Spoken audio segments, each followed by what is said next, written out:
चीता, हम सब ने स्टेटस लगाया चीता के लिए, चीता आ रहे हैं, चीता आ रहे हैं, वेलकम चीता। बट क्या ये चीता मध्य प्रदेश में या भारत में सेफ है?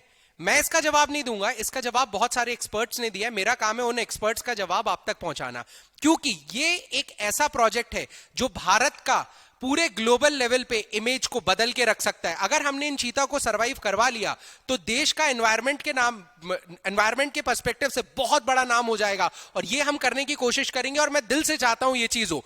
बट क्या नंबर्स इन चीज को जस्टिफाई करते हैं?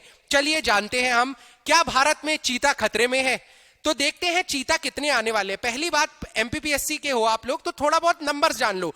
टोटल कितने चीता आने हैं? 20 चीता आने हैं, 8 नामीबिया से, 12 साउथ अफ्रीका से। अब आपको नामीबिया और साउथ अफ्रीका की लोकेशन पता होनी चाहिए एज कंपेयर टू इंडिया, ये जानने के लिए क्या ये चीता सेम एनवायरनमेंट में है, वो चीज हम थोड़ी देर बाद जानेंगे। कहां आ रहे हैं? कूनो नेशनल पार्क में आ रहे हैं, जो कि मध्य प्रदेश में है। और कूनो की कैपेसिटी कितनी है? ये नंबर 21 चीता रखने की कैपेसिटी है कूनो नेशनल पार्क की। अब इस नंबर पे थोड़ा सा विवाद चल रहा है, ये भी हम देखेंगे कि क्या विवाद चल रहा है, ठीक है। लेकिन क्या ये इकलौता ऐसा प्रोजेक्ट है? नहीं। चीता अफ्रीका और नामीबिया से बाकी देशों में भी जा रहे हैं, और सिर्फ चीता ही नहीं, एशियाटिक लॉयन को भी लाने की बात की जा रही है कूनो नेशनल पार्क में। लेकिन ये सब क्यों हो रहा है, चलिए जानते हैं। सबसे पहले एक चीज मैं आपको बता दूं, एमपीपीएससी के लिए हमारा 12 बुक्स का सेट है, कंप्लीट सेट है। अगर आप ये लेना चाहते हो तो आप बिल्कुल ले सकते हैं, नीचे दिए गए नंबर पे कांटेक्ट करके। अब क्या ये वही चीता है जो 1952 में विलुप्त हुआ था? अगर आपसे एक सवाल आता है, चीता विलुप्त कब हुआ था? 1952। चीता आखिरी बार देखा कब गया था? 1952। 1952 नहीं है, इसका जवाब है 1948। 1948 में छत्तीसगढ़ में चीता को देखा गया था लास्ट बार, और 4 साल ना मिलने के बाद 1952 में इसको एक्सटिंक्ट या विलुप्त घोषित किया गया भारत में, पूरे विश्व में नहीं। यह चीज क्लियर रखिएगा। तो क्या ये वही चीता है जो 1952 में विलुप्त हुआ था, जो अब आया है 2022 में वापस? जी नहीं, इसका जवाब है बिल्कुल नहीं। क्योंकि 1952 में जो चीता विलुप्त हुए थे वो एशियाटिक कैटेगरी के थे, और जो चीता अभी आए हैं वो अफ्रीकन चीताज हैं। लेकिन क्या डिफरेंस है सर अफ्रीकन चीता और एशियाटिक चीता में? क्या डिफरेंस है, और ये चीज कैसे ये डिफाइन करेगी या कैसे ये बताएगी कि क्या ये चीता सरवाइव कर पाएंगे कि नहीं? तो चलिए देखते हैं क्या डिफरेंस है इनमें। सबसे पहले एक चीज मैं आपको हल्की सी बताना चाहूंगा। देखिए, ये हमारा इक्वेटर है, इस इक्वेटर के नीचे वाले पार्ट को, अफ्रीका का ये नीचे वाला पार्ट है, और इंडिया कहीं यहां कहीं है, ठीक है। अफ्रीका को यहां पे एक कंट्री है नामीबिया, और यहां एक कंट्री है साउथ अफ्रीका। यहां से लाया जा रहा है, इक्वेटर के नीचे की कंट्रीज से ऑल द वे कहां लेके जाया जा रहा है? इनको लेके जाया जा रहा है इंडिया, ठीक है, heart of India Madhya Pradesh में। तो अब आप खुद देखिए, ये 0 डिग्री साउथ, जो समथिंग साउथ से ये समथिंग नॉर्थ में जा रहे हैं, तो क्लाइमेट चेंज तो बिल्कुल होगा, क्योंकि साउथ वाले पार्ट में यहां पर सी का एरिया ज्यादा है, लैंड एरिया कम है, सी ज्यादा है, तो जिसकी वजह से हवाएं ज्यादा तेज चलती हैं, पेड़ों का सर्वाइवल ज्यादा मुश्किल होता है इन एरिया में। आपने सुना होगा ना फ्यूरियस 50s, ठीक है। सो दैट इज वाई यहां पे हवाएं तेज है, यहां पे हवाएं उतनी तेज नहीं है। सेकंड, यहां पे कोई भी पर्वत नहीं है, यहां पे हमारा हिमालय है।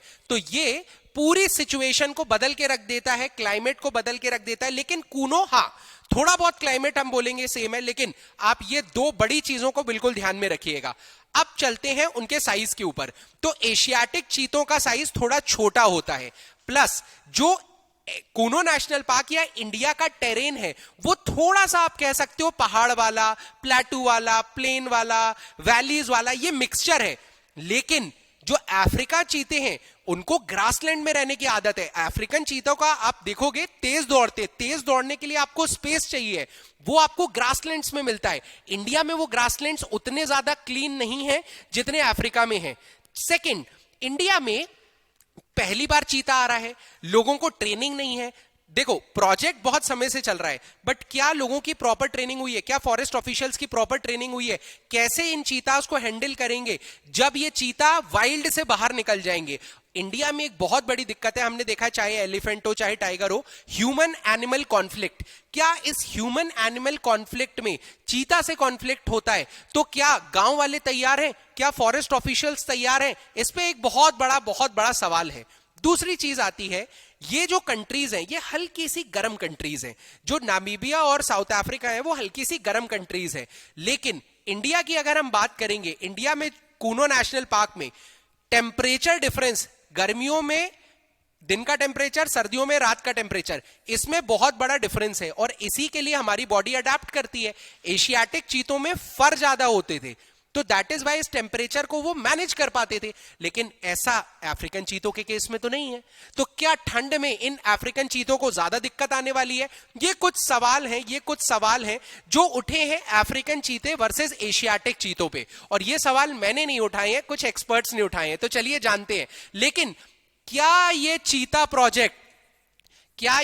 प्रोजेक्ट इकलौता ऐसा प्रोजेक्ट है या कुछ बड़ा प्लान किया जा रहा है? तो मैं आपको एक चीज क्लियरली बता दूं, कुछ बहुत बड़ी प्लानिंग चल रही है कूनो नेशनल पार्क में। क्यों? क्योंकि ये गवर्नमेंट का एक एफर्ट है इन चारों ब्रीड्स को साथ में लाना, टाइगर, लेपर्ड, चीता और एशियाटिक लायन।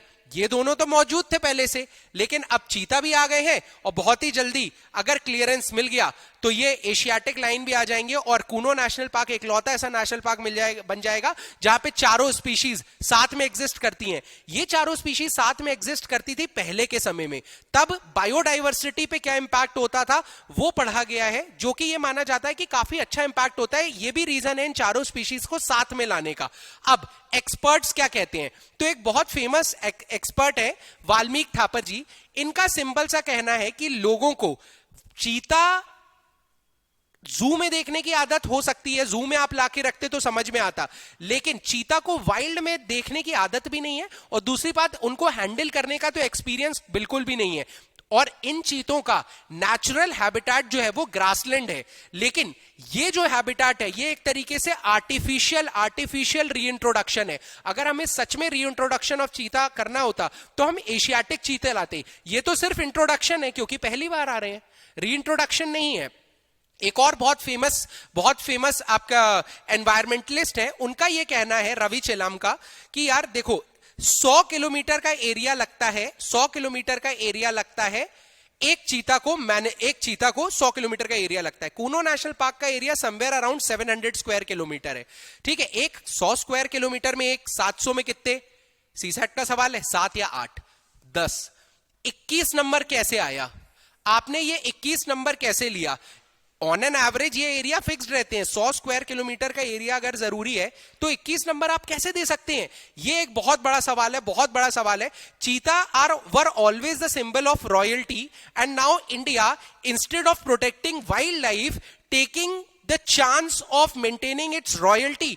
बायोडाइवर्सिटी और वाइल्ड लाइफ ज्यादा जरूरी है या फिर ये ज्यादा जरूरी है कि हमारी रॉयल्टी बनी रहे? ये एक बहुत बड़ा सवाल है, ये हमारे एक बड़े एनवायरमेंटलिस्ट हैं उन्होंने उठाया है।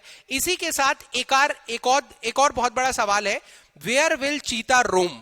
देखो ग्रासलैंड इंडिया में लूज हो रहा है, हम हर साल ग्रासलैंड को लूज करते हैं और पिछले कम से कम आप समझ लो 17 सालों में 90 to 95% of the grassland, historic grassland है ना, वो हम लूज आउट कर चुके हैं, ठीक है। तो अब अगर चीता को रोम करने के लिए एरिया की जरूरत पड़ती है तो कहां से आएगा वो एरिया? आप खुद बताइए। Another issue is that cheetah is one of the widest ranging of big cats and known to travel across areas in excess of 1000 square kilometre in a year. मतलब आप एक साल की बात करो तो जो चीता है ना वो 1000 स्क्वायर किलोमीटर के एरिया में घूम सकता है। उसको जीवन जीने के लिए 100 तो चाहिए ही चाहिए, इतना एरिया तो है नहीं। जब इतना एरिया नहीं है तो कहां से ये चीता सर्वाइव करेंगे? मैं नहीं चाहता कि ऐसा कुछ हो, बुरा हो। मैं चाहता हूं सरकार का भी निर्णय अच्छा है, देश का भी निर्णय अच्छा है और हम सब इसको ग्रोथ पे लेके जाएं।